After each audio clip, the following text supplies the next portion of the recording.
of the materially impoverished. Nivritta, completely transcendental to the actions of the material modes. Guna, material modes. Vrittaye, affection. Atma aramaya, one who is self-satisfied. Shantaya, the most gentle. Kaivalyapataye, unto the master of the monists. Namaha, bowing down. Translation and purport by His Divine Grace, A.C. Bhaktivedanta Swami Srila Prabhupada ki jai. Translation.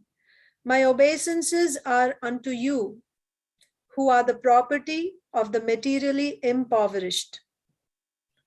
You have nothing to do with the actions and reactions of the material modes of nature. You are self-satisfied, and therefore you are the most gentle and are master of the monists. Purport. A living being is finished as soon as there is nothing to possess. Therefore, a living being cannot be, in the real sense of the term, a renouncer. A living being renounces something for gaining something more valuable. A student sacrifices his childish proclivities to gain better education. A servant gives up his job for a better job. Similarly, a devotee renounces the material world not for nothing, but for something tangible in spiritual value. Srila Rupa Goswami, Sanatan Goswami, and Srila Raghunath Das Goswami and others gave up their worldly pomp and prosperity for the sake of the service of the Lord. They were big men in the worldly sense. The Goswamis were ministers in the government service of Bengal. And Srila Raghunath Das Goswami was the son of a big zamindar of his time. But they left everything to gain something superior to what they previously possessed. The devotees are generally without material prosperity, but they have a very secret treasure house in the lotus feet of the Lord. There is a nice story about Srila Sanatan Goswami. He had a touchstone, and this stone was left in a pile of refuse. A needy man took it, but later on wondered why the valuable stone was kept in such a neglected place. He therefore asked Sanatan for the most valuable thing, and then he was given the holy name of the Lord. Akinchana means one who has nothing to give materially. A factual devotee or Mahatma does not give anything material to anyone because he has already left all material assets. He can, however, deliver the supreme asset, namely the personality of Godhead, because he is the only property of a factual devotee. The touchstone of Sanatan Goswami, which was thrown in the rubbish, was not the property of the Goswami. Otherwise, it would not have been kept in such a place.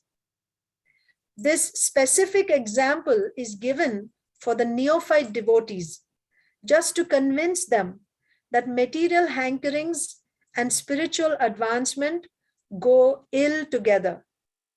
Unless one is able to see everything as spiritual in relation with the Supreme Lord, one must always distinguish between spirit and matter. I'll read that again. Unless one is able to see everything as spiritual in relation with the Supreme Lord, one must always distinguish between spirit and matter. A spiritual master like Srila Sanatan Goswami, although personally able to see everything as spiritual, set this example for us only because we have no such spiritual vision. Next paragraph. Advancement of material vision or material civilization is a great stumbling block for spiritual advancement. Such material advancement entangles the living being in the bondage of a material body, followed by all sorts of material miseries. Such material advancement is called anartha, or things not wanted. Actually, this is so. In the present context of material advancement, one uses lipstick at a cost of 50 cents. And there are so many unwanted things, which are all products of the material conception of life. By diverting attention to so many unwanted things, human energy is spoiled without achievement of spiritual realization, the prime necessity of human life. The attempt to reach the moon is another example of spoiling energy, because even if the moon is reached, the problems of life will not be solved. The devotees of the Lord are called akinchanas because they have practically no material assets. Such material assets are all products of the three modes of material nature. They foil spiritual energy, and thus the less we possess such products of material nature, the more we have a good chance for spiritual progress. The Supreme Personality of Godhead has no direct connection with material activities. All his activities and deeds, which are exhibited even in this material world, are spiritual and without affection for the modes of material nature. In the Bhagavad Gita, the Lord says that all his acts, even his appearance and disappearance in and out of the material world, are transcendental. And one who knows this perfectly shall not take his birth again in this material world, but will go back to Godhead. The material disease is due to hankering after and lording it over material nature. This hankering is due to an interaction of the three modes of nature, and neither the Lord nor the devotees have attachment for such false enjoyment. Therefore, the Lord and the devotees are called Nivritta Guna Vritti. The perfect Nivritta Guna Vritti is the Supreme Lord, because he never becomes attracted by the modes of material nature, whereas the living beings have such a tendency. Some of them are entrapped by the illusory attraction of material nature. Because the Lord is the property of the devotees, and the devotees are the property of the Lord reciprocally, the devotees are certainly transcendental to the modes of material nature. That is a natural conclusion. Such unalloyed devotees are distinct from the mixed devotees who approach the Lord for mitigation of miseries and poverty, or because of inquisitiveness and speculation. The unalloyed devotees and the Lord are transcendentally attached to one another. For others, the Lord has nothing to reciprocate, and therefore he is called Atma Rama, self-satisfied. Self-satisfied as he is the master of all monists who seek to merge into the existence of the Lord. Such monists merge within the personal effulgence of the Lord, called the Brahma Jyoti. But the devotees enter into the transcendental pastimes of the Lord, which are never to be misunderstood as material. Om Ajnanatimirandhasya Jnananjana Salakaya Chakshur Unmilitam Yena Tasmai Sri Gurave Namaha. Sri Chaitanya Manobhishtam Sthapitam Yena Bhutale Swayam Rupaha Kada Mahyam Dadati Swapadantikam. Vandeham Sri Guru Sri Yuta Padakamalam Sri Gurun Vaishnavamscha Sri Rupam Sagrajatam Sahagana Raghunathanvitam Tam Sajivam Sadvaitam Savadhutam Parijana Sahitam Krishna Chaitanya Devam Sri Radha Krishna Padan Sahagana Lalita Sri Vishakhanvitamscha. He Krishna Karuna Sindho Dina Bandho Jagatpate Gopesha Gopika Kanta Radha Kanta Namostute Tapta Kanchana Gaurangi Radhe Vrindavaneshwari Vrishabhanu Sute Devi Pranamami Hari Priye Vancha Kalpatarubhyascha Kripa Sindhubhya Evacha Patitanam Pavanebhyo Vaishnavebhyo Namo Namaha. Jai Sri Krishna Chaitanya Prabhu Nityananda Sri Advaita Gadadhar Srivasadi Gaur Bhakta Vrinda. Hare Krishna Krishna Krishna Hare Hare Hare Rama Rama Rama Hare Hare. Namo Kinchana Vittaya Nivritta Guna Vrittaye Atma Ramaya Shantaya Kaivalya Pataye Namaha. So we are reading the prayers of Queen Kunti. And Kunti Maharani in the previous prayer, she is asking for all the calamities after listing the different calamities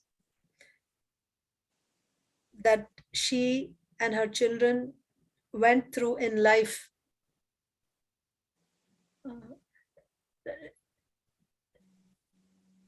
Attempts were made to murder them, to burn them alive,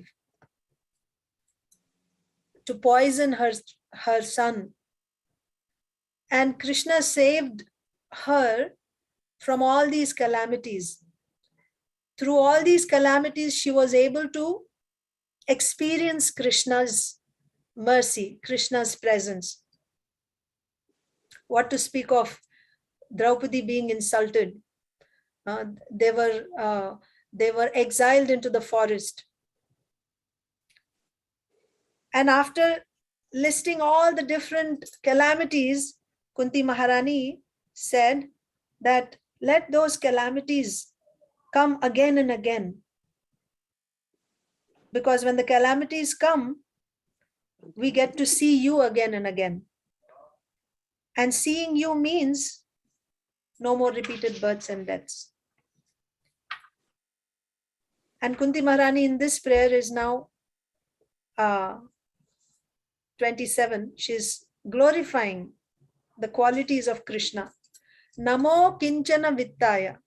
Akinchana. Akinchana means one who does not possess any material assets.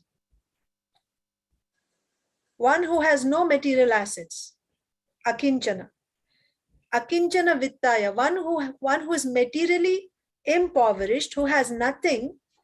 His treasure is Krishna. So she's saying, I'm offering my obeisances to Krishna, who is the treasure of the materially impoverished. So just on this particular word of Akinchana Vittaya, Srila Prabhupada explains elaborately in the purport as well as in his class on this shloka also. Why are the devotees Akinchanas? Why do they not possess anything material? So we read in the purport, in the very first line, Prabhupada said, a living being is finished as soon as there is nothing to possess. When you don't have anything to possess, you're finished. Everybody wants to possess something. It's just the quality of what it is that you want to possess. There are different grades of living beings. based on their consciousness. There is Annamaya platform, there is Pranamaya, there is Manomaya or Jnanamaya, then there is Vijnanamaya, and ultimately there is Anandamaya. Annamaya is the lowest platform where whatever you see, anything you see, it is food. Like small babies, infants, you give them a toy, you give them a book, a pen, everything goes in the mouth. It's just food to them. Or even animals also, whatever you give first, they come and they sniff. Is it an eatable? So there's Annamaya platform where you want anything is food, right? And the next level is Pranamaya, higher than that. So we see even as children grow, we observe this. At first, they want everything for themselves. And then as they grow a little older, then they want to share it with their siblings, with their friends, with their parents, whatever. When they get something nice, they want to share it with others. So that is a sign of advancement, development, developed consciousness. And when they grow even, and then they are always about playing. They want to play. So much so that now they forget even about eating. At one point, it was all about eating. But when they grow a little older, they are so absorbed in playing that they are not interested in eating anymore. You have to call them and force them to eat. And the next level, Prabhupada says, they even give up. Although they are getting fun in playing, but they understand you can get something higher. I should study, I should get education. So they sacrifice the pleasure that they're getting from play so that they can get education. And they know when I get education, then I can be well settled in life when I grow up. I can get a good job or, whatever else I want to do for a living. Modern society kind of stops at that. Maybe there are some who go higher than that. But in general, at that level of manomaya, on the level of mind, you want some fame, you want a position, you want recognition in the society. And that's about it. What comes after that? Is there a higher level? We don't know. So Vijnanamaya is even higher than that. Vijnanamaya is discrimination, right? It is on the level of intelligence. But ultimately there is Anandamaya. So the most advanced person is a devotee. Prabhupada said that a devotee, he doesn't give up his material pleasures for nothing. Certainly he's getting something much more valuable than what he already possessed here. So Prabhupada gave the examples of the Goswamis, Rup Goswami, Sanatan Goswami. They were fabulously wealthy. They had boatloads of gold coins. They were practically next to the king in power. They were controlling the whole kingdom.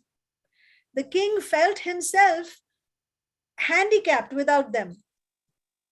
He depended on them so much. One was the prime minister, the other was a finance minister. And they gave it all up. Even at the risk of being imprisoned and if found out being killed by the king, so that they could go and join Chaitanya Mahaprabhu. So certainly they're getting something more valuable than what the rest of the world is hankering for. A high post in the society, lot of wealth, what to speak of material sense gratification. Raghunath Das Goswami, another Goswami, he was the only heir to the property of his father and his uncle. And they were very, very wealthy zamindars. They practically owned villages. And he had a very beautiful wife. And when he left it, he tried several times to run away from this. And when he left it finally, he didn't even turn back to look at it. It's like after you pass stool, you don't feel like, oh, that's part of my body. Let me see what's going on. No, it's disgusting. You just flush it and like that. So that's how a devotee sees material prosperity, material assets. This is a akinchana devotee. Akinchana devotee, he's voluntarily giving up all his material assets, and when I say material assets, anything which is produced by the three modes of material nature, even to the extent of material morality. They even don't care for material morality. Actually, that can also be a stumbling block. So when we talk about Ananya Bhakti, pure unalloyed devotional service, it is Jnana Karma Dhyanavritam. It is not covered by Jnana or Karma. Sometimes we take to devotional service, but still we hold on to our identity in this material world. So that type of devotion is not counted as Ananya Bhakti or pure unalloyed devotional service. If I'm identifying myself as a Brahmana, I am from a very high birth. I belong to this aristocratic family. And I'm a devotee, right? Or I have so many degrees, I'm so highly educated. These can actually be, we will see Kunti Devi prays about that also. Please relieve me from these designations that I belong to this family, or, I'm so beautiful, or so highly educated. These things can be stumbling blocks on the path of pure devotional service. But the next line says, Nivritta Guna Vrittaya. Nivritta, you know, Pravritti and Nivritti. Pravritti Marg means that path where you enjoy the material world, and by while enjoying, you gradually make progress also. Pravritti Marg. Nivritti Marg means you reject all material enjoyment. So Nivritta Guna Vrittaya. Nivritta, what is it that you're giving up? Guna, the modes of material nature. Vrittaya means Krishna is one who has no affection for the material modes of nature, or his activities are not products of the modes of material nature. His activities are always beyond the modes of material nature. They are transcendental. Krishna says, Janma karma chame divyam. One who knows, Janma karma chame divyam evam yovetti tattvataha tyaktva deham punarjanma naiti mameti sorjuna. One who knows the transcendental nature of my birth and activities does not, upon leaving the body, take his birth again in this material world, but attains my eternal abode, O Arjuna. So he himself is Nivritta Guna Vrittaya. His activities are transcendental.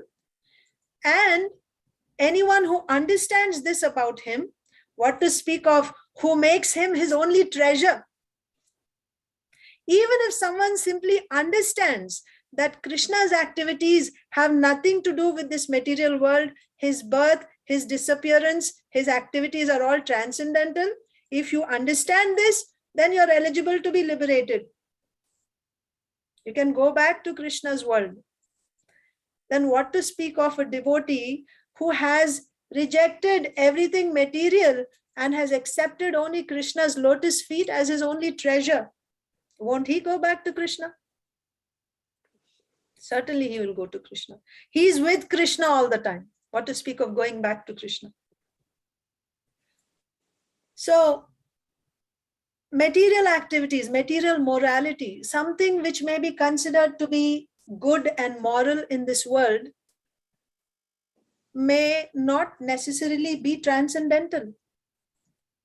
Or even that which is considered to be immoral in this world, when it is done by Krishna, or when it is done for Krishna by a pure devotee, because of its transcendental nature, it is of the highest platform, it is of the highest quality. Even that which is abominable in this world becomes worshipable when it is done in relation to Krishna.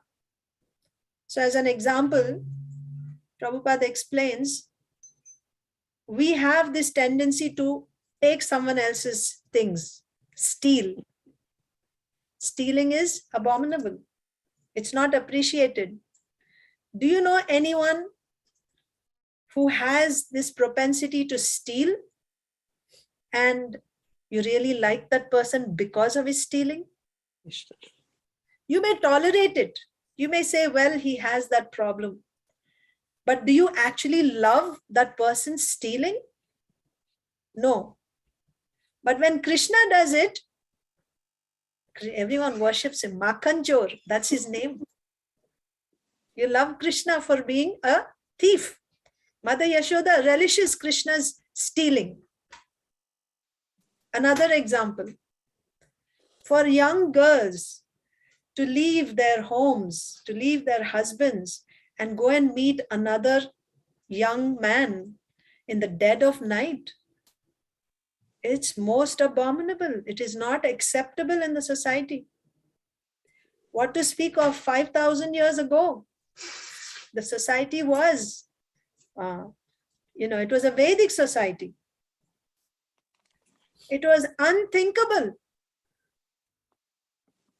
Still, when the gopis, when they heard the flute of Krishna, they dropped everything at home and they ran to Krishna. And Sri Chaitanya Mahaprabhu, who is Sri Chaitanya Mahaprabhu? Chaitanya Mahaprabhu followed very strict etiquette.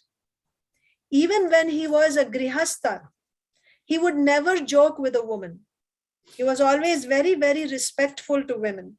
That is also another sign of a cultured person. Chanakya Pandit says, Matrivat paradareshu. One who treats others' wives as one's mother. That means he honors women. That is the sign of a cultured man, of an advanced person.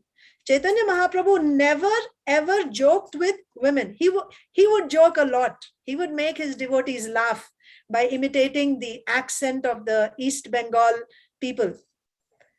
He would make them laugh, but never with women. Only once we will see that he kind of joked with his wife. Sachi Mata lost something. She was not able to find something. I believe it's a food item. I kind of forget now. And he says, I think your daughter-in-law must have taken it, stolen it. And she was watching from behind and smiling. It was a joke. But that's the only joke we see. Chaitanya Mahaprabhu joking with a woman. It was just his wife. But otherwise, when he was a sannyasi, women could not even come close to him. They would have to offer obeisances from a distance. Such Chaitanya Mahaprabhu, he says that the best form of worship in all the three worlds is the type of worship which is conceived by the Vrajavadhus, the gopis of Vrindavan. And what was the type of worship of the Vrindavan, of the Vrajavadhus or the gopis of Vrindavan? What was their type of worship? They're willing to take any risk in order to love Krishna. And Chaitanya Mahaprabhu says this is the highest type of worship. Even though materially, from material point of view, this would be considered the most abominable act. But Sri Chaitanya Mahaprabhu is saying that this is the highest form of worship. Why did it become the highest form of worship? Because it is in relation to Krishna. It is not material, it is transcendental. One last example. In front of Prahlad Maharaj's eyes, his father, Hiranyakashipu, was practically being killed, operated on by Lord Nrsingadev. His stomach was being torn open with his nails. The intestines were being pulled out and garlanded around Nrsingadev. And Prahlad Maharaj is standing there with a garland in his hands to garland Nrsingadev, congratulate him for killing his father. Who would accept this type of behavior in this world? If somebody's father is being murdered brutally in front of his eyes, would any decent person, cultured person, just stand there and not do anything about it? At least he would scream and ask for help. Somebody please save my father. Prahlad Maharaj was silently standing there. And after he was killed, he's glorifying Nrsingadev, saying this, my lord, sadhus are very, even sadhus who never want to see others harmed or killed, even sadhus become very happy when envious entities like snakes and scorpions are killed. They actually become happy. So, my father Hiranyakashipu was no less than a snake or a scorpion. So sadhus, all sadhus are very pleased that you have killed him. Again, from material point of view, this will be considered immoral. But because a devotee has accepted the Supreme Lord as his only treasure, he has abandoned even material morality. This is an akinchana devotee. Akinchana vittaya. Akinchana vittaya means you are the treasure of the materially impoverished devotee. Then, Prabhupada gave the example of Sanatan Goswami's touchstone. Actually, we see another example in Chaitanya Bhagavat, Kolavecha Sridhar. Kolavecha Sridhar was so poor. He had just one set of clothes that he would wear. He was so poor that his dhoti was torn in so many places, at least 10 places. And he didn't even have a needle and thread to sew it together. So he would just tie knots. Wherever it is torn, he would just tie knots. So there were so many knots in his dhoti. He would live in a hut, and when it rained, water would pour down through the roof. So there were so many holes in the roof. And he was living, sustaining himself by selling banana leaf cups, banana leaves, banana leaf cups, maybe bananas. This is a village in Bengal. You will see practically in every household there's banana trees. Who will go to buy a banana leaf? And even if they did, you can imagine what would be the price of those banana leaves. And yet he is maintaining himself by selling banana leaves. And Nimai, a young Brahmana, in the form of a young Brahmana, would go every single day to Kolavecha Sridhar's house. And for 2 hours every day, he would sit and bargain with Sridhar on the prices.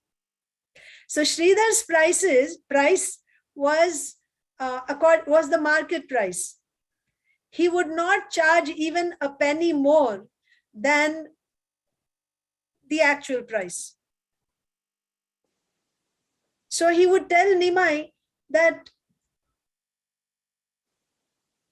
you cannot find another person who will sell it for less than what I'm selling, and still you're bargaining with me. So finally, Nimai, after bargaining, he would practically, physically take and snatch the things from the hands of Kolavecha Sridhar. And then after all that, he would say, and finally, of course, Sridhar was also so charmed by this handsome young Brahmana, he would say, all right, just take. And then he would say, Sridhar, I know your poverty, that you show to the whole world. This is just a show.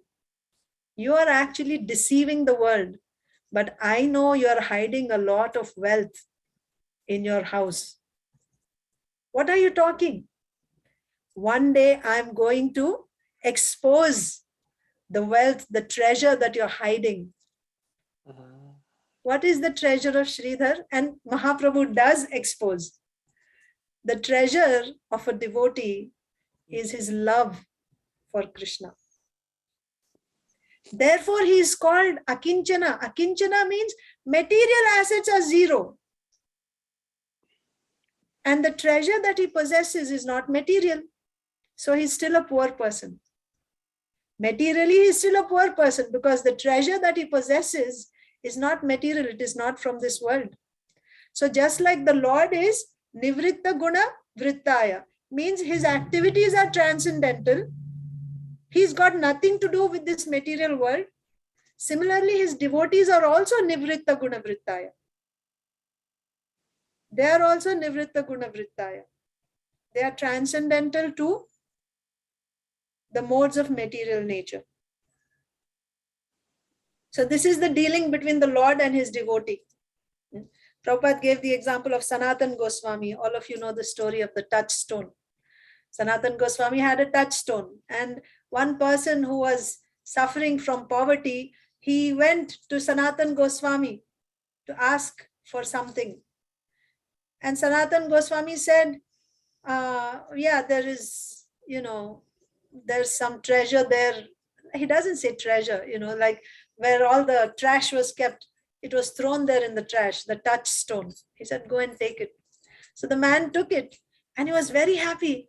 I got the touchstone. Touchstone means you touch it with any metal and it turns into gold. So you become the wealthiest person. So taking that, he's going very happily. And on the way, he thinks, wait a minute.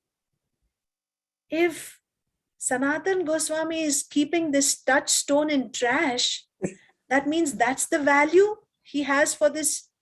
He must have something more valuable. That's why he treats this as rubbish. So he goes back and he says, looks like you're hiding something from me. You have something more valuable. So Sanatan Goswami says, yes, I want that. I want what you have. If you want that, then you'll have to throw away this go and throw it in the Yamuna. So then, throw away the touchstone. Oh my God. But he has something more valuable. Well, even if I throw this, I'll get something more. So he'll go and he'll throw it in the river Yamuna. And then he goes back. And what did Sanatan Goswami give him? Hare Krishna, Krishna Krishna, Hare Hare, Hare Rama, Rama Rama, Hare Hare. Right? Nama Chintamani. This is the transcendental touchstone. Of course, Prabhupada does make a point here that Sanatan Goswami does not see anything as separate from Krishna. For a pure devotee, nothing is material, everything is spiritual. Even the material energy is not separate from Krishna because it is not independent. It cannot exist independent of Krishna. So therefore, a pure devotee sees the connection between everything with Krishna. Therefore, he doesn't see anything as separate from Krishna. For him, there is no material world. It's only spiritual world. But for neophytes, we see things, this is meant for my enjoyment. This is material thing. So to teach us, he says, yeah, you should certainly discriminate between that which is material and that which is spiritual. But on a higher level of consciousness, they don't see anything as separate from Krishna. So for our sake, Sanatan Goswami did that pastime to set an example for us. So the next part in the shloka says, Atma Ramaya Shantaya. So this is the dealing between Krishna and his pure devotee. The pure devotee's treasure is Krishna, And Krishna's treasure is his devotee. Krishna says, Samoham sarva bhuteshu name dveshu asti na priyaha. I'm equal to everyone. I don't envy anyone, and no one is my friend, no one is my enemy. Ye bhajanti tu mam bhaktya maite teshu chapyaham. But one who renders devotional service unto me, I am in him and he is in me. He gives a special position to his pure devotee. So again, here we have to distinguish between a mixed devotee and a pure devotee. A mixed devotee, he wants to render devotional service, but at the same time wants some material results also. Right? He wants to enjoy this world also and also render devotional service. But this is called foolishness. Krishna does not appreciate this. To such people, he remains Atma Rama. He doesn't need your offerings. Chaturvidha bhajante ma jana sukritinarjuna artho jigyasur arthati jnani cha bharatarshava. 4 types of people are approaching the Lord. One who is in distress, one who is in need of money, one who is inquisitive, and one who is in search of knowledge. 4 types of people are approaching the Lord. You call them also devotees, but they are not pure devotees. They are mixed devotees because they are coming expecting something material. What is Krishna's reciprocation to them? He has no reciprocation. Atma Ramaya. I don't need your offerings. I'm completely self-satisfied. Still he accepts the offerings. Why? Because when someone offers something to the Lord, the person is being benefited. For the person's benefit, for your benefit, I'm accepting. I don't need. For your benefit. So in Srimad Bhagavatam, we have this shloka that when you want to see yourself decorated, when you look in the mirror, you want to see your face very beautiful, nicely decorated. So what do? I'm not able to see myself. I can only see my reflection in the mirror, isn't it?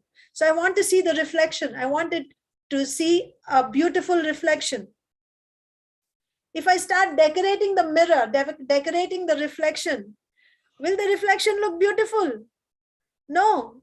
But if I start decorating the face, put some jewelry and everything, and then I look at myself, at the reflection, it looks beautiful. So this, the face, is the Supreme Lord. The reflection in the mirror is the living entity. If the living entity wants to become happy, he has to decorate the Lord. He has to please the Lord. Then automatically the reflection will look beautiful. Therefore, for the benefit of the person, when someone is making an offering, Krishna accepts it, but not that he's actually, expecting something. He is Atma Ramaya. He is fully satisfied, self-satisfied. Shantaya. Srila Vishwanath Chakravarti Thakur explains, Shantaya means even when his devotee, again, now we are talking about unalloyed devotees, unalloyed devotees wouldn't commit offenses, but even if a devotee commits offense to the Lord, out of his affection for the devotee, he's very gentle. He doesn't take the offense. Shantaya, he's very gentle, he's very peaceful, he doesn't take the offense. Atma Ramaya Shantaya. Kaivalya Pataye Namaha. Kaivalya Pataye. Kaivalya means to merge into the impersonal Brahman effulgence. That is Kaivalya. So those who are seeking this type of liberation, the monists, the Lord is also the master of the monists. So here, there's a very important point. It is not that simply by taking to the path of jnana, one can merge into the into Brahman. It's not possible. There is an element of bhakti.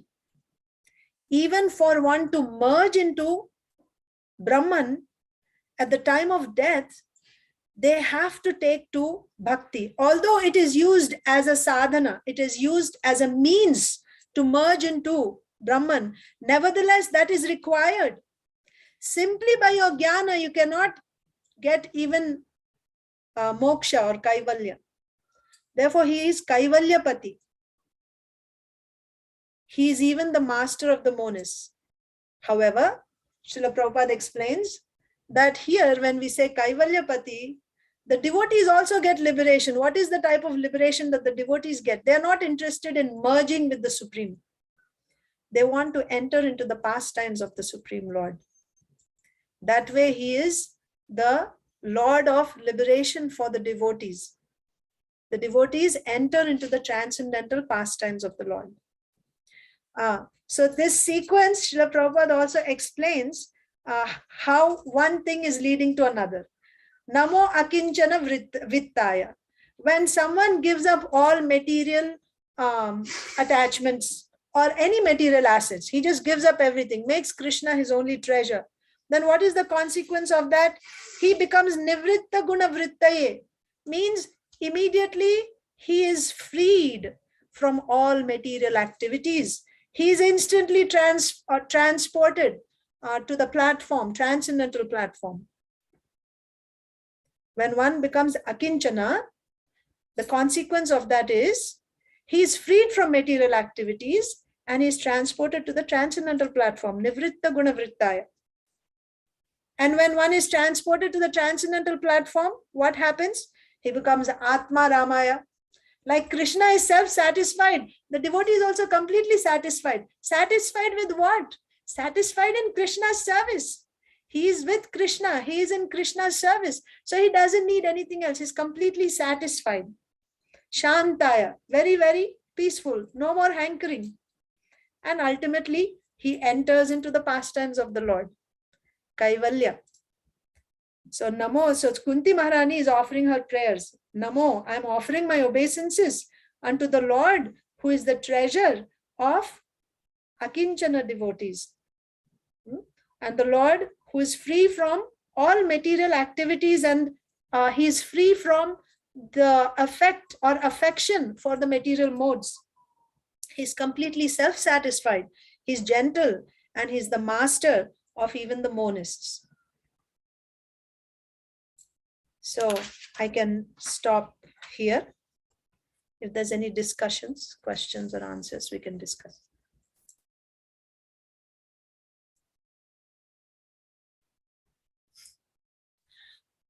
Thank you, Vindhyavali Mataji. Wonderful class as usual. So I would like to know this Anandamaya. What are the other things you said? Anandamaya? Anandamaya Mataji. Anandamaya means Ananda, the bliss that you experience. So that's the rasa, right? So when you're in a relationship with the Supreme Lord, there is rasa, there's pleasure. So actually the Lord, it is meant for the pleasure of the Lord, but when you are part of that relationship, you're also experiencing the pleasure. So the devotee, while trying to please the Lord, he's also getting that pleasure. The Lord is making him to taste that pleasure in that relationship. And the devotee is hankering for that. Although his motive is to give pleasure to the Lord, so this happens in the higher levels, advanced levels of bhakti in the platform of prema.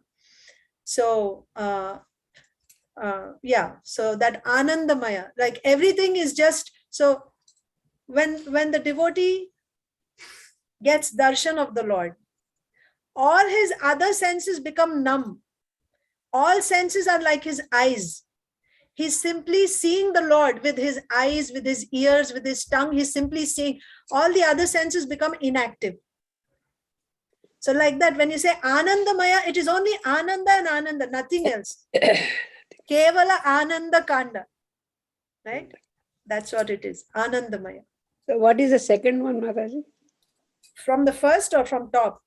No, from first. Anandamaya is the first one. Is that right? The topmost is Anandamaya. Below that is Vijnanamaya. Jnanamaya. And then other one is Manomaya. Manomaya. Before that is Pranamaya and first is Annamaya. Okay. Manomaya, Pranamaya. Hare Krishna. Hare Krishna. Hare Krishna. Thank you so much. I really appreciate the aspects of love that you you share regarding this practice, because it all goes back to love, real love, not what we experience, with our feet on this planet. That's what we aspire to, but all surrendering, all forgiving, all encompassing, all service to and toward, but in understanding or trying to understand this love, which is Bhakti, it's the source of love. So we're just giving back to the source. And I know it seems simple, but Srila Prabhupada said, simple for the simple and difficult for the difficult. But these bits of information that you shared today, this is what I see as the reflection of it. Krishna making it very easy for us to understand that love is easy. It's easy. It's a really easy thing. He's made it so simple that it really boils down to chanting the holy names. And in chanting the holy names properly, and I'm saying properly because we can, sometimes people chant and look at a magazine, chant and drive, chant and do this. This is not fully attentive. And so this aspect of being attentive gets us there. If we give our full attention to our chanting, which is our sadhana bhakti, then we can actually connect with Krishna, and the other things come much more easily, is what I'm hearing. Is that correct? Yes, absolutely, Mataji. So it starts with Shravanam Kirtanam, and then gradually, we progress from one stage to another.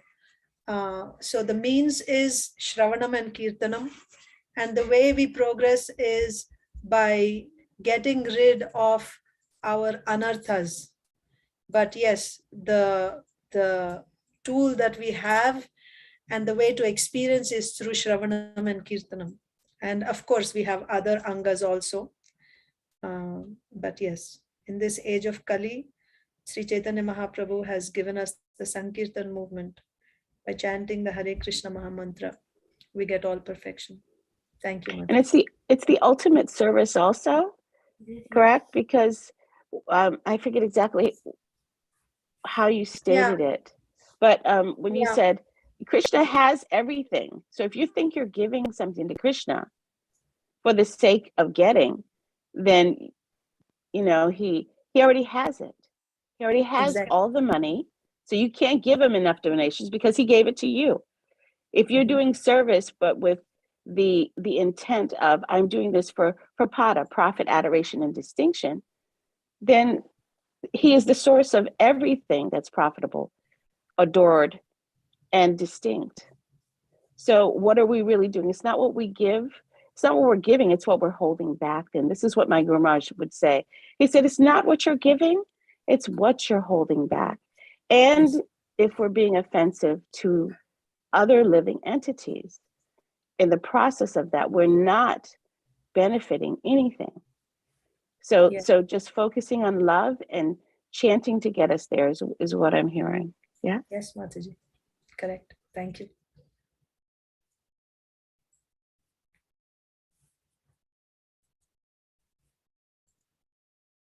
So if there's no other questions or comments, we will end here. Thank you so much for your kind attention. There is another one, Mataji. Thank you very much. Sorry, go ahead, Prabhu. No, I was just closing out. If you go ahead. There is another one you were saying, Mataji Sanatana Goswami, the touchstone story. 4 points, we need, One is who needs money, and then other 3, you said something else. Artho Artharthi Jigyasu Gyani. Artha means one who is suffering, who is in distress. So he'll go to the Lord to relieve him of his distress. Artharthi means who's going, asking for some wealth. And Jigyasu, he is just inquisitive. What is all this Hare Krishna movement about? what do they do there? Let me go and see. Inquisitive. What is it all about? What is this bhakti about? These people look so happy. Let me see what it is about. Jigyasu. He comes simply out of curiosity, inquisitiveness. And the last one is Jnani. He's coming for some knowledge. So even coming for knowledge is certainly better than the others, but still that is also not pure devotional service. Okay. Thank you. Thank you very much.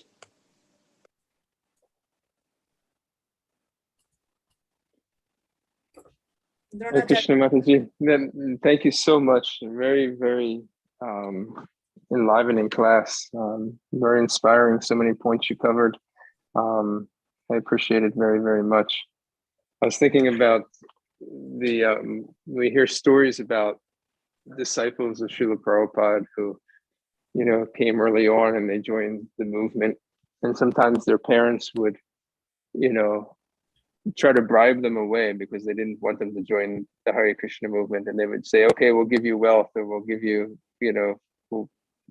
whatever it is, and some devotees came from very affluent families, and they left those families to surrender to, to Srila Prabhupada. And I was thinking with the story of Sanatana Goswami and the touchstone, where, the person had a choice to, I could keep this touchstone, and become wealthy, or, I can discard it and, seek out the ultimate wealth in Krishna consciousness. And, it gave me an appreciation for what, so many devotees leave behind in search of Krishna. Thank you. Thank you so much. Actually, if we look at all devotees, at some point, we had to take on a smaller or bigger level, right? We had to take that step of rejecting, some material comfort in order to come to Krishna consciousness. Just one more point I would like to say here, that Srila Prabhupada says, so devotee, it is essential, for us to reject material comforts in order to embrace Krishna consciousness. And sometimes if the devotee is not able to do that, and if Krishna is especially favorable to him, then he forcibly takes away all his material wealth and his source of income and everything. And then at that point, when he's ripped out of all his material assets, he makes Krishna his only treasure. So that is a special mercy that comes from Krishna. So Yudhishthir Maharaj once asks Krishna, this is in the 10th canto of Srimad Bhagavatam, 88th chapter, text 8. So Yudhishthir Maharaj asks Krishna that we were always obedient to you and we always followed dharma, but why we had to go through all these calamities, so many difficulties? There Krishna says, when I'm especially favorable to a devotee, then I forcibly take away all his wealth. So that is special mercy. And Prabhupada says, I have practical experience of that. So if we don't do it on our own, then if we are, if we are, if we are recipients of the special mercy of Krishna, he will forcibly take it away from us. And then later on, Prabhupada said, we may feel at that time that we are losers, but actually no, we are all, he said, it was my gain. I was not a loser when Krishna took everything away. So eventually we will realize that. And Kunti Maharani prayers are also like that. Kunti Maharani. Yes. Perfect. Perfect knowledge. That was really Thank you. A follow-up to that, Mataji. So we're also taught to apply the principle of Yukta Vairagya. Mm-hmm. We're utilizing, renouncing by utilization in Krishna service.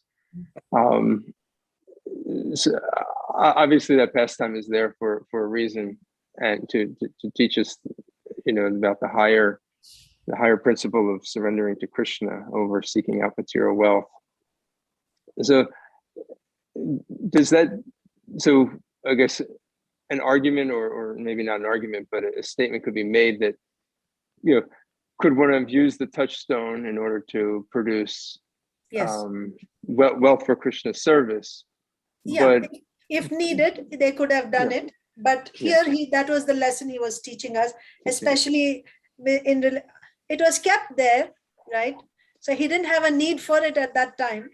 He could have used it for Krishna's service. So anything which can be used in Krishna's service will be used. But in this purport, Srila Prabhupada makes another point here, an important point in one paragraph, that the less we possess such products of material nature, the more we have a good chance for spiritual progress.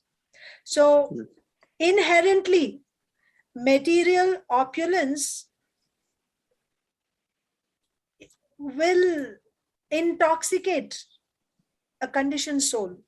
Unless someone is on the platform of, like an Uttama Bhakta, who is already transcendental to the material modes, there is every chance that he will be, attracted by, there are two, enemies. One is sense gratification through the opposite sex and wealth. These two things are great stumbling blocks for the progress on the spiritual path. So we have to be very, very careful when we are thinking of engaging these in Krishna's service. So we will need some, guidance from someone who's on that platform, like Sanatana Goswami, who can actually dovetail everything in Krishna's service. We have so many examples. Srila Prabhupada, Srila Bhakti Siddhanta Saraswati Thakur, in his time, when people would not use motor cars, he would travel in motor cars for the sake of preaching. So it was revolutionary at that time, but that is Yukta Vairagya. If it can be used, Srila Prabhupada, nobody before him had actually traveled in airplanes. Srila Prabhupada traveled, he crossed the ocean and came to the Western world for the sake of preaching. So yes, it can be done, provided somebody is on that level, and he knows, because it's like, you're dealing with a knife. If you are inattentive, it can cut you. So that's the point, Prabhuji. But yes, certainly anything which can be used in Krishna's service has its value. Great explanation. Thank you. That was very clear. Thank you. So we'll end here, Prabhuji. It's past 9 o'clock. Thank you so much. Jai. Jai. Vanchakopatarubhyascha krita sindhuvyeva cha patitanam pavanebhyo vaishnavebhyo namo namaha. Jai.